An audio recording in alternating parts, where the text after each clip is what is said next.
Usually I walk into these deep dives with a stack of papers so high I can barely see over it. Right. But today, the research folder is, well, it's almost empty.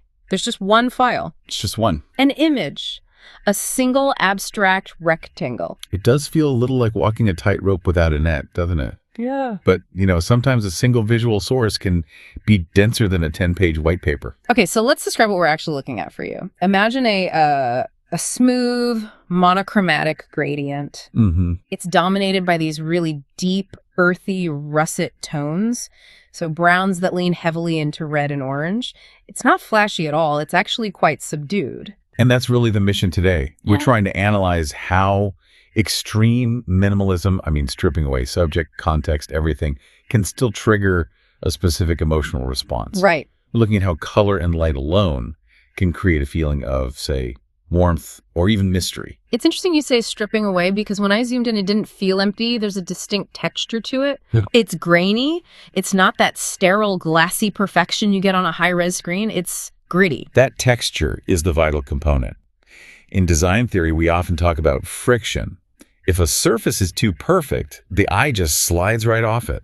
Interesting. That grain gives your eye something to latch onto. It mimics the imperfection of the real world. That's exactly where my brain went. I found myself trying to figure out what physical object this was. Right. The specific modeling of the brand. It looks like a sheet of metal that's been left out in the rain to rust for a decade. I see that. Or maybe the cover of an antique book, that cracked old leather. See, and that's the trap the image sets for you. You're assuming it is a physical object. Well, yeah. But we have to consider the other possibility. This could be entirely synthetic. You mean like a digital fake? Precisely. In digital art, you can use noise, which is just randomized pixel variations, to simulate depth.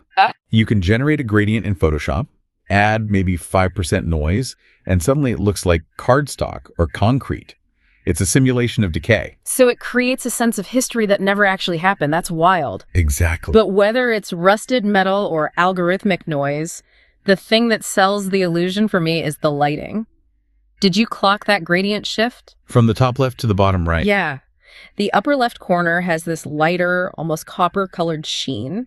It suggests a light source hitting a surface. And that diagonal trajectory is just classic for how we read depth. By fading that light into a deep, shadowed mahogany in the bottom right. It stops being flat. Right. It stops being a flat wallpaper. It implies a physical space. It suggests that if you reached out, your hand would go into the shadow. It definitely sets a mood. It feels sort of like a dark mode for the brain, like sitting in a study with the curtains drawn. And that's the utility of atmospheric